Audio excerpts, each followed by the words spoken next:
Nana Shastra Vicharanai Kanipano Sadharma Samstapako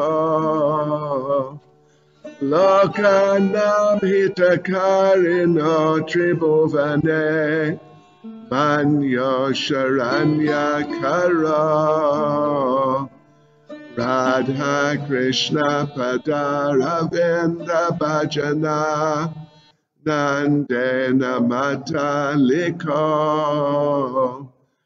Vande Rupa Sanatana Raghuyago Sri Jiva Gopalako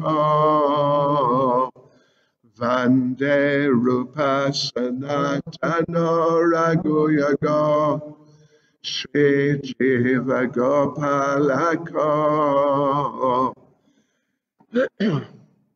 I offer my respectful obeisances unto the 6 Goswamis, namely Sri Sanatan Goswami, Sri Rupa Goswami, Sri Raghunath Bhatta Goswami, Sri Raghunath Das Goswami, Sri Jiva Goswami, and Sri Gopal Bhatta Goswami, who are very expert in scrutinizingly studying all the revealed scriptures with the aim of establishing eternal religious principles for the benefit of all human beings. Thus they're honored all over the 3 worlds, and they're worth taking shelter of because they're absorbed in the mood of the gopis and are engaged in the transcendental loving service of Radha and Krishna. Nama Om Vishnupadaya Krishna Prestaya Bhutale Srimati Bhaktivedanta Swaminiti Namane Namaste Saraswati Deve Gauravani Pracharane Nirvishesha Shunyavadi Paschyatyade Jitarne Shri Krishna Chaitanya Prabhu Nityananda Shri Advaita Gadadha Shivas Adi Gaura Bhakta Vrinda Hare Krishna Krishna Krishna Hare Hare Hare Rama Rama Rama Hare Hare Vanchikalpatarubhyascha Kripa Sindhubhya Evacha Parijanam Pavanebhyo Vaishnavebhyo Namo Namaha Anantakoti Vaishnav Vrinda Ke. Yes, devotees, so here we are. And we've just begun chapter 13 of the Nectar of Devotion, further aspects of transcendental service, which is examining in more detail the 5 main angas or types of devotional service.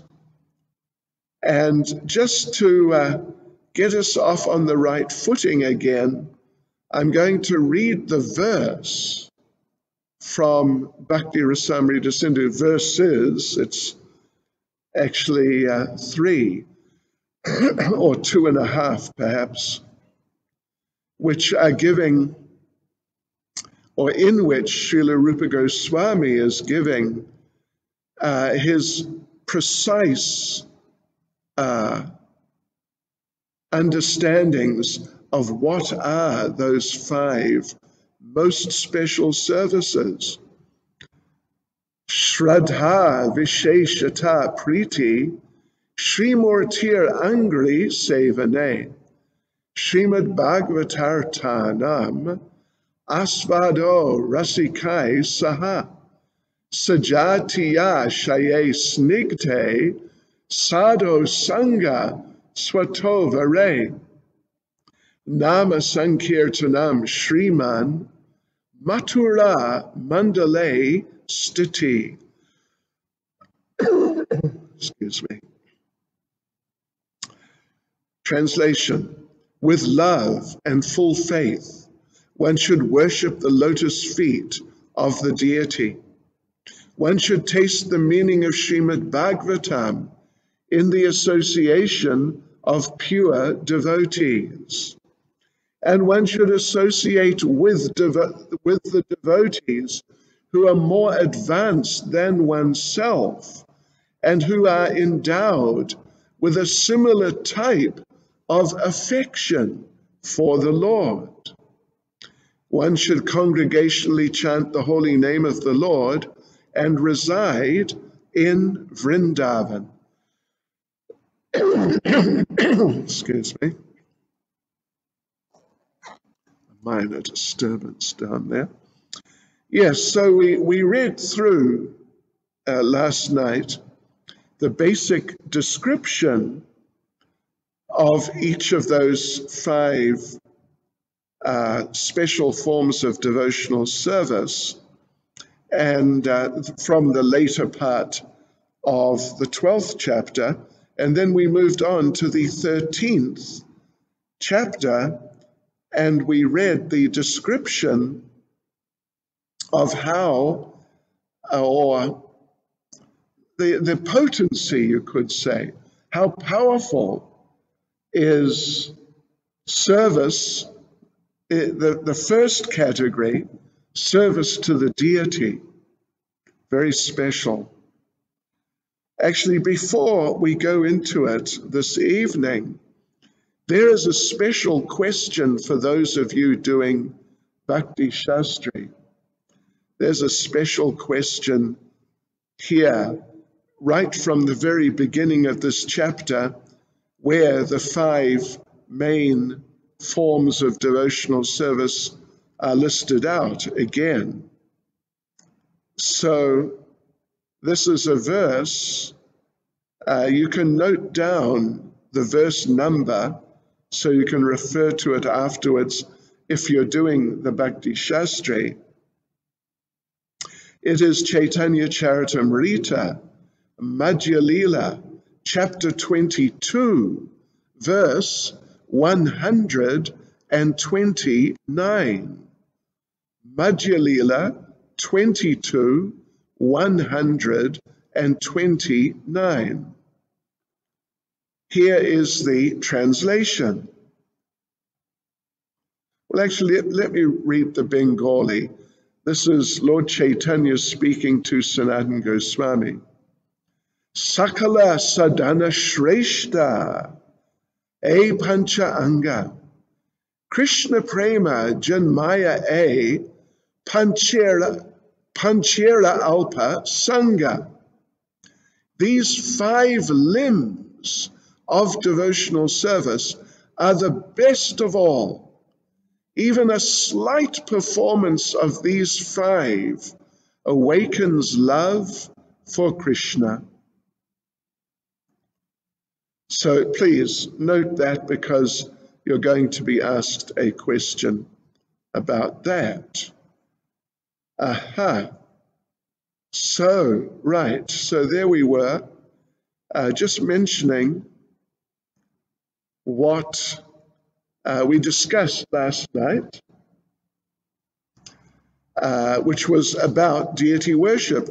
We did mention how Srila Rupa Goswami has written a definitive type of verse, a verse which is really helping us understand the special nature of each of the 5 angas, or special types of devotional service, or you can say special rules of Vaidhi Sadhana Bhakti.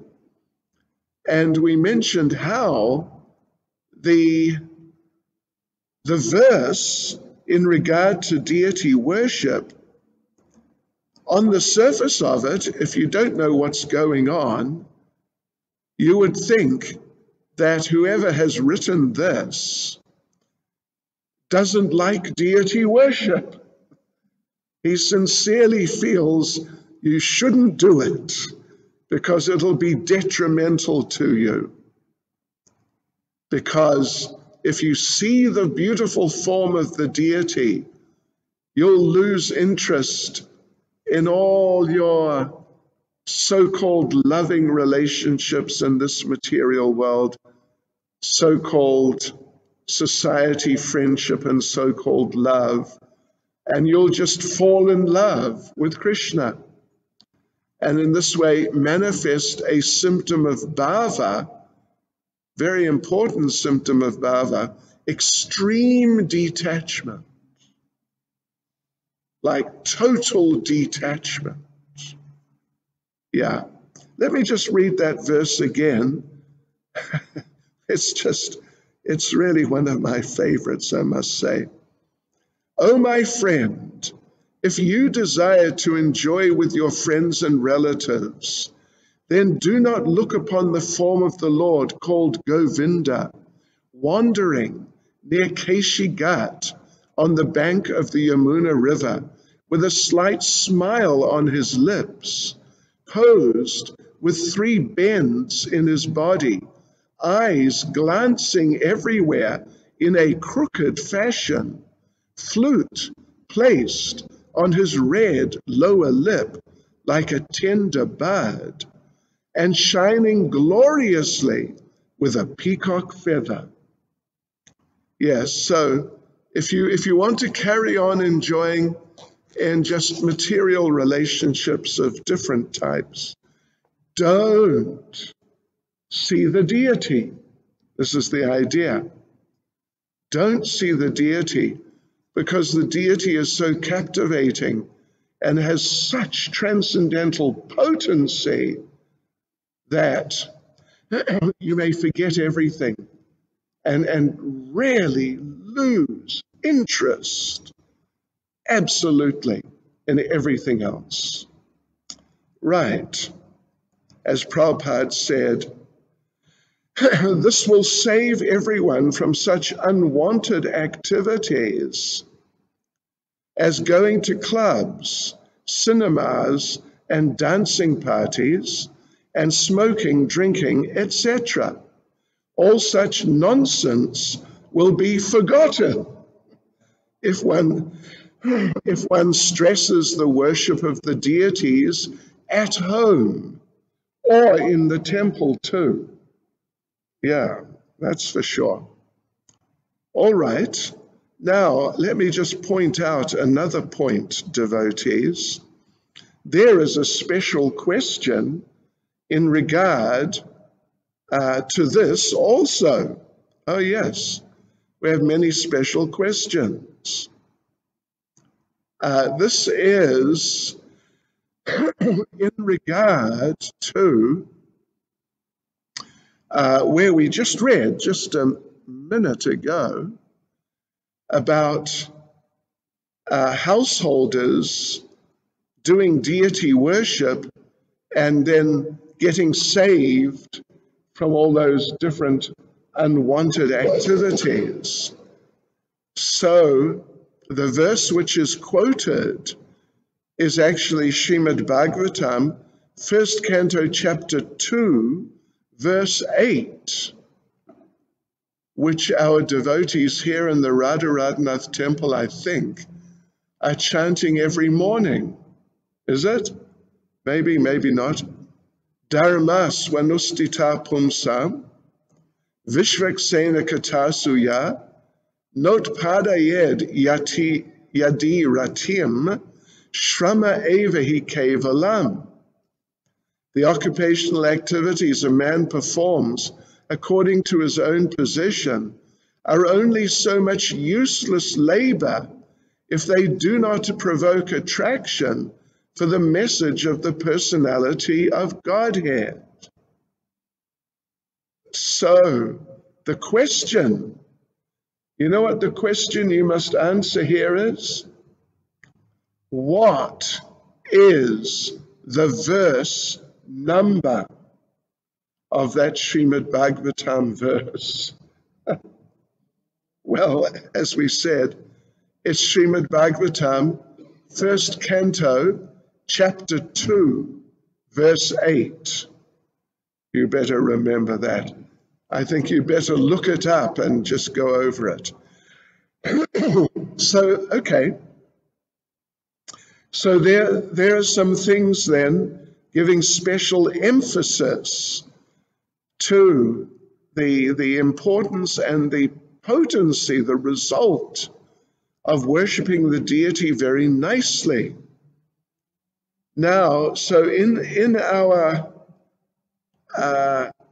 Nectar of Devotion, the actual book,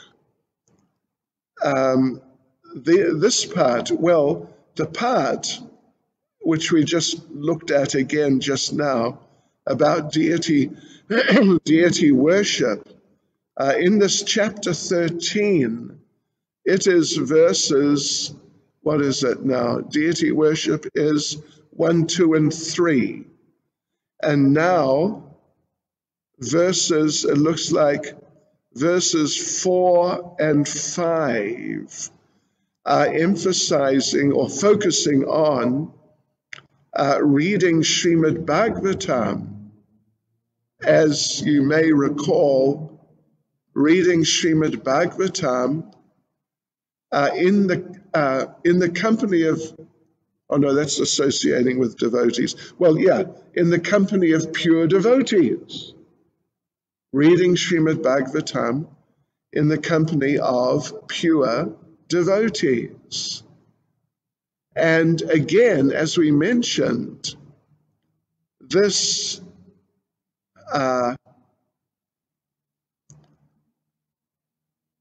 this particular anga of devotional service, the verse which is focusing on it, bringing out the glory of it, is also in reverse.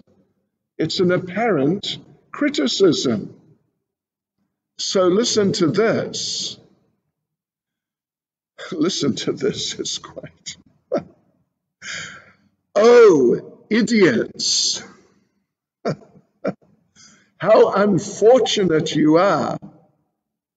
I think that you must have been hearing all the syllables, one by one, of the verses of the 10th canto of Srimad Bhagavatam, because now your ears are denouncing the most auspicious goals of Dharma, Artha, and Kama, and even decrying the fourth goal of liberation, which is most blissful.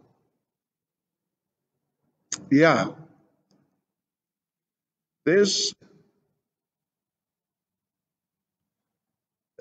Anyway, there's a different translation I've read.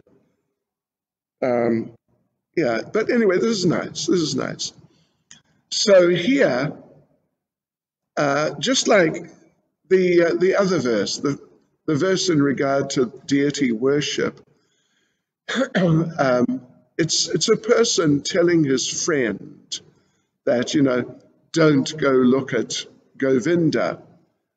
So that friend, the friend who's speaking to the friend, is a materialist, obviously, and he's speaking to his friend who has also been or is also a materialist, trying to save him from Krishna consciousness.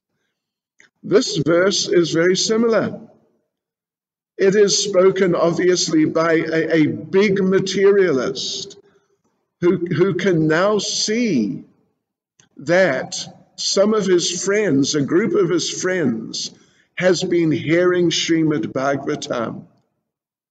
Yeah, and so he denounces them. Oh, idiots! Oh, idiots! How unfortunate you are! Just see, it's really around the other way.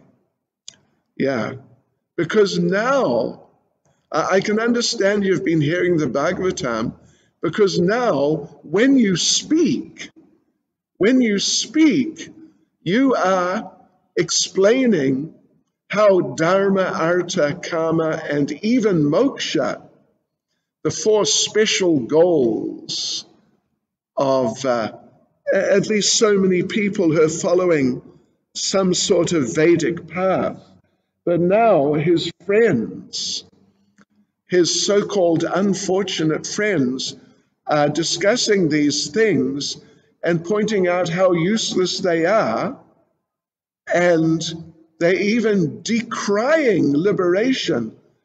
Decrying is very strong. They're saying, this is terrible.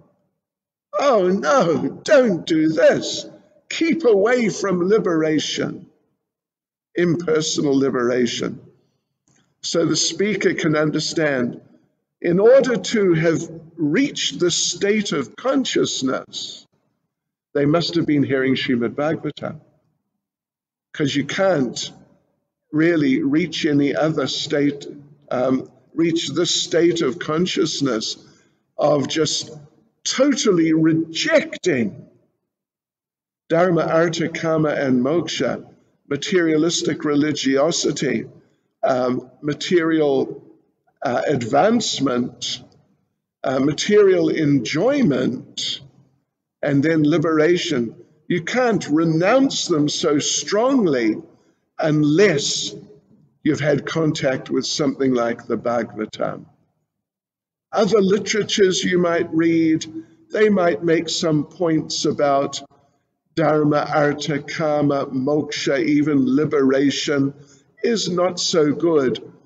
But to bring you to the point where you completely just give up those things, throw them away, throw them out the window. The only thing which can influence a person that strongly is Srimad Bhagavatam.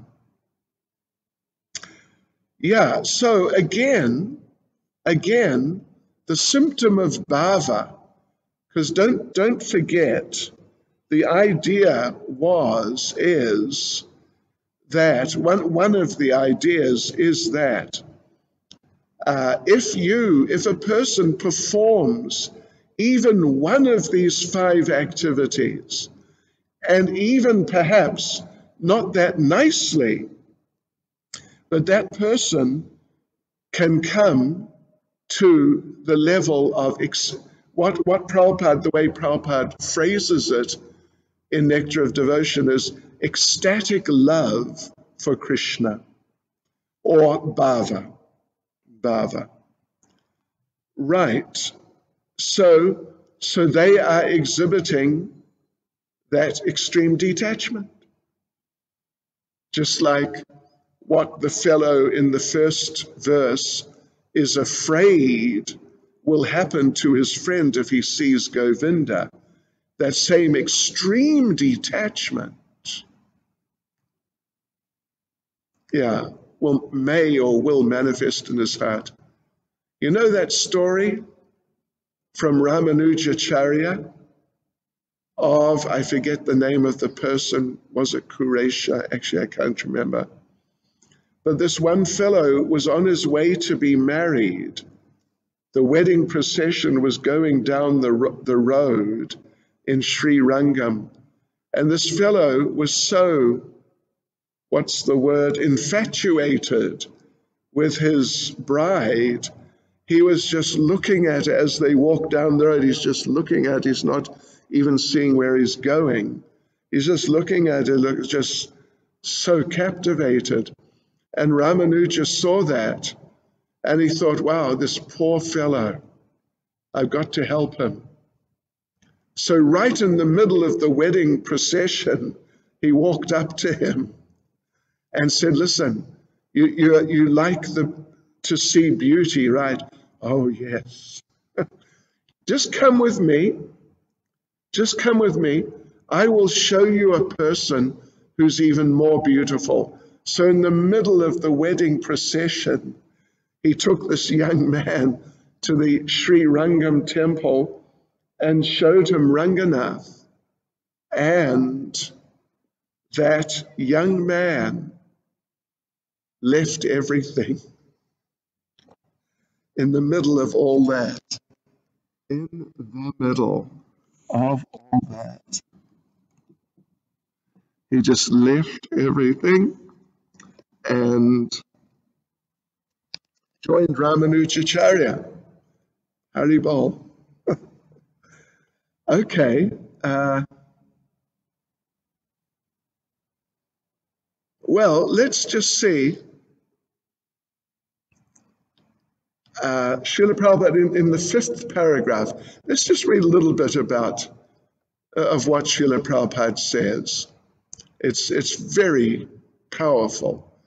In the beginning of Srimad Bhagavatam, it is said that unless one has the ability to throw out, just like garbage, the fruit of results of ritualistic ceremonies, economic development, and becoming one with the Supreme or salvation, one cannot understand Srimad Bhagavatam. The Bhagavatam deals exclusively with devotional service. Only one who studies Srimad Bhagavatam in the spirit of renunciation can understand the pastimes of the Lord, which are described in the 10th canto. In other words, one should not try to understand the topics of the 10th canto, such as the Rasa Leela or love dance, unless he has spontaneous attraction for Srimad Bhagavatam. One must be situated in pure devotional service before he can relish Srimad Bhagavatam as it is. And devotees, believe it or not, here is another question. Yes, okay. So here is, what is it now?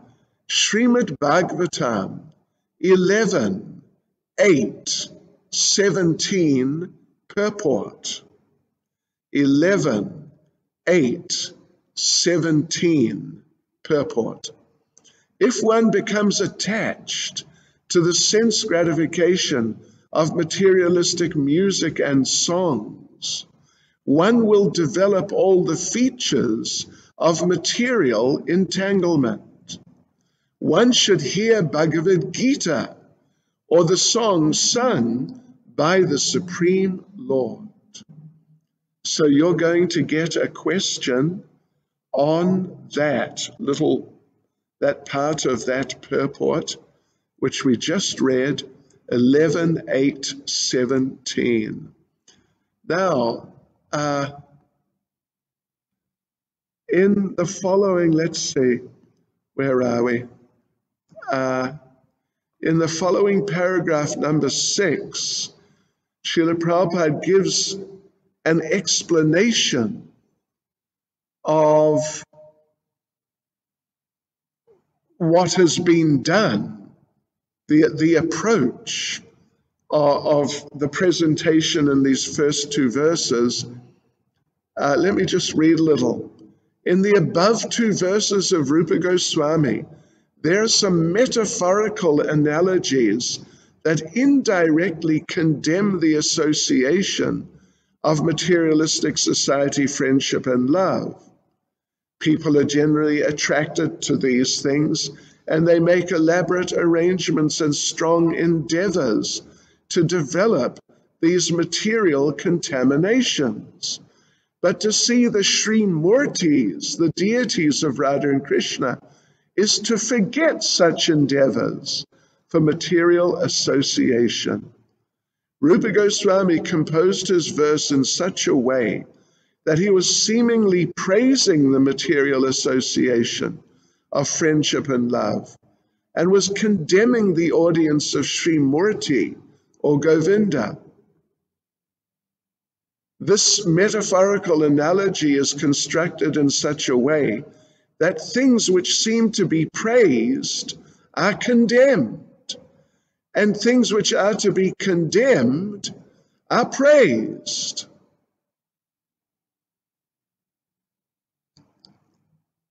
Okay, well, yeah, that's not very well put. Things which seem to be condemned. Anyway, all right. The actual import of the verse is that one must see the form of Govinda if one at all wants to forget the nonsense of material friendship, love, and society. Jiva Goswami says, this is a praise of the Bhagavatam, referring to the last verse we just read. This is a praise of the Bhagavatam using the device of criticism. This and the previous verse are examples of the literary ornament called aprastuta prashamsa, conveying the subject by something that is not the subject. Yes. Okay, Hare Krishna. Hare Krishna.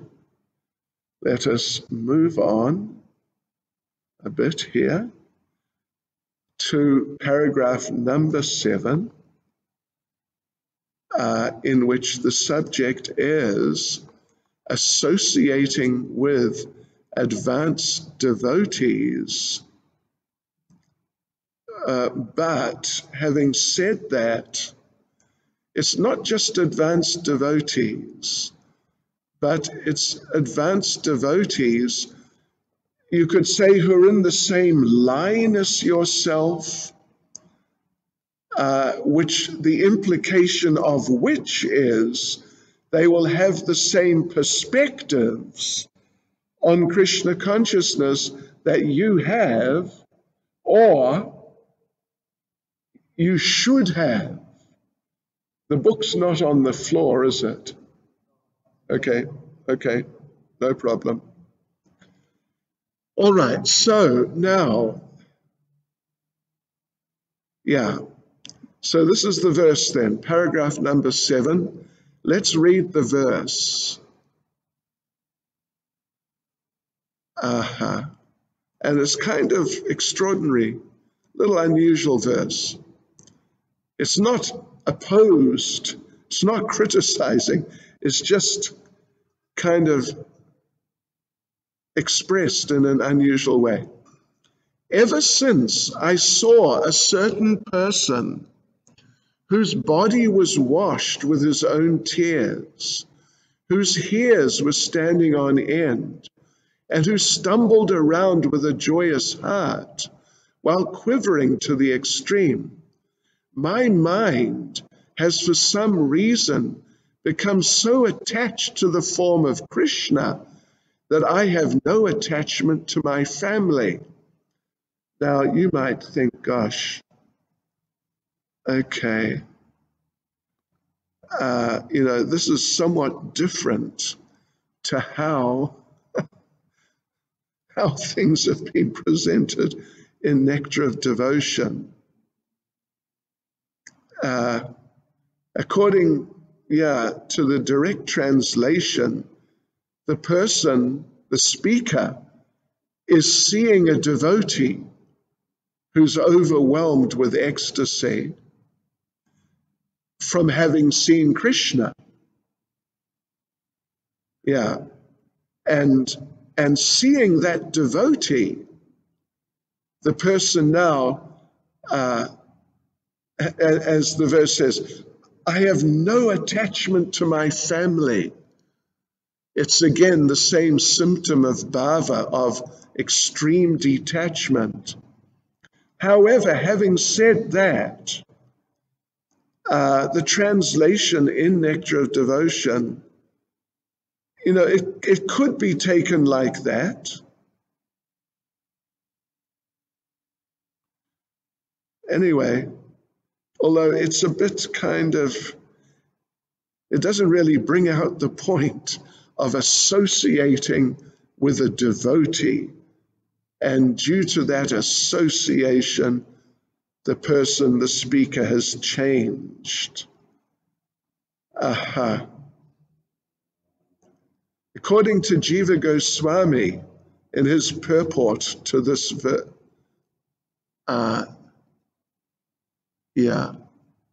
according to Jiva Goswami, in his purport to this verse, he says the devotee is seeing Krishna by the mercy and association of a devotee. All right, then paragraph number 8, regarding the chanting of the holy names of the Lord. Yeah, so, I mean, it's understandable how the translation and Nectar of Devotion, or we should say perhaps the editing of it, it may not bring out the point so clearly, but the idea is that the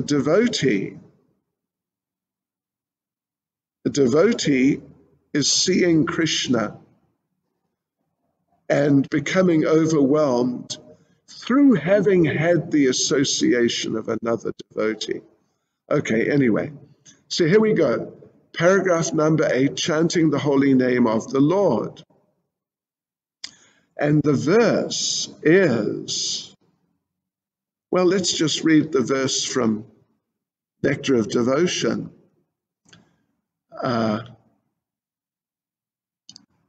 Well, let's have a look here. Okay. It is said that saints have been able to hear the vibrating strings of the veena in the hands of Narada, who's always singing the glories of Lord Krishna. Now, this same sound vibration has entered my ears, and I'm always feeling the presence of the Supreme Personality. Gradually, I'm becoming bereft of all attachment for material enjoyment. So that's nice, that's clear. Yeah, the way Jiva Goswami translates it,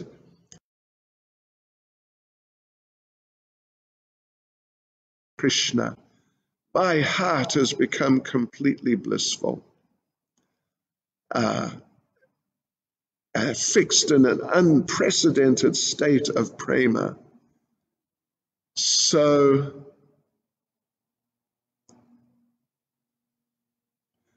the mind has given up all attachment to external objects through kirtan, through the kirtan.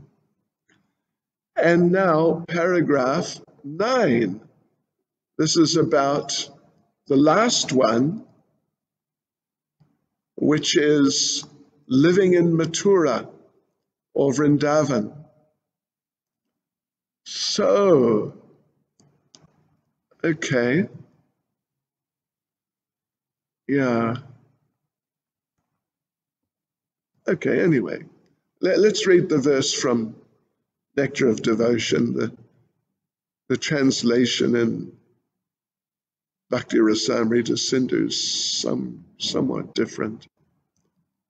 I remember the Lord standing by the banks of the Yamuna River, so beautiful amid the Kadamba trees, where many birds are chirping in the gardens. And these impressions are always giving me transcendental realization of beauty and bliss. And it's interesting. Prabhupada says, just immediately afterwards, this feeling about Mathura Mandala and Vrindavan, described by Rupa Goswami, can actually be felt even by non-devotees. The places in the 168 square mile district of Mathura are so beautifully situated on the banks of the river Yamuna that anyone who goes there will never want to return to this material world. Yes. All these qualities, or these statements by Rupa Goswami are factually realized descriptions of Mathura and Vrindavan. Yes, so in other words, that place, just the place itself, is imbued with amazing transcendental potency.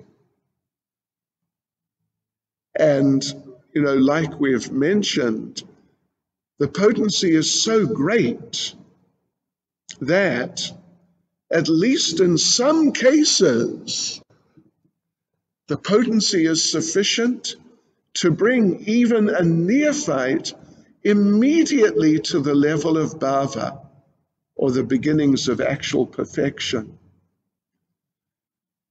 Aha. So now the next paragraph, number 10, is important because we've just read all these verses and all the other different things last night about how powerful these 5 activities and what they can do to you and what they have done to other people. But we who have already done all of those 5 things, and I think many or most, if not all of us, at least most, have actually done all of those things many times, but we are not on the level of bhava. I don't know about you, but I can give you a written guarantee that I'm not. So what's going on? Could it be that what has been said is actually like exaggeration? This is the question or doubt which is addressed in the 10th paragraph, which begins, in these statements about devotional service. Let's just read through it. In these statements about devotional service, sometimes it may appear that the results have been overestimated, but actually there is no overestimation. Some devotees, as revealed scriptures give evidence, have had immediate results by such association, although this is not possible for all. For example, the Kumars immediately became devotees simply by smelling the incense in the temple. Bilvamangal Thakur simply heard about Krishna and then immediately gave up his beautiful girlfriend and started out for Mathura and Vrindavan, where he became a perfect Vaishnava. So these statements are not overestimations, nor are they stories. They are actual facts, but are true for certain devotees and do not necessarily apply to all. These descriptions, even if considered overestimations, must be taken as they are in order to divert our attention from the fleeting material beauty to the eternal beauty of Krishna consciousness.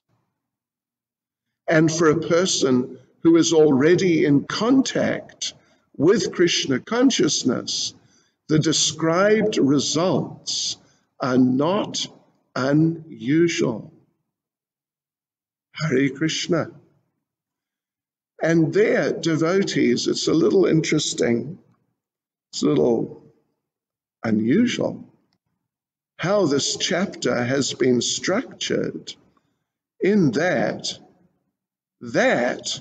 is the end of the discussion of these 5 main angas of devotional service. And now what comes, the last 3 paragraphs, is a discussion about varnashram and how varnashram is not really required for Krishna consciousness. Yeah, so, And it's kind of, on Monday, when we go into the discussion about jnana and vairagya, knowledge and renunciation, then, and how they are also not important factors in Krishna consciousness, although there's sort of a place for them.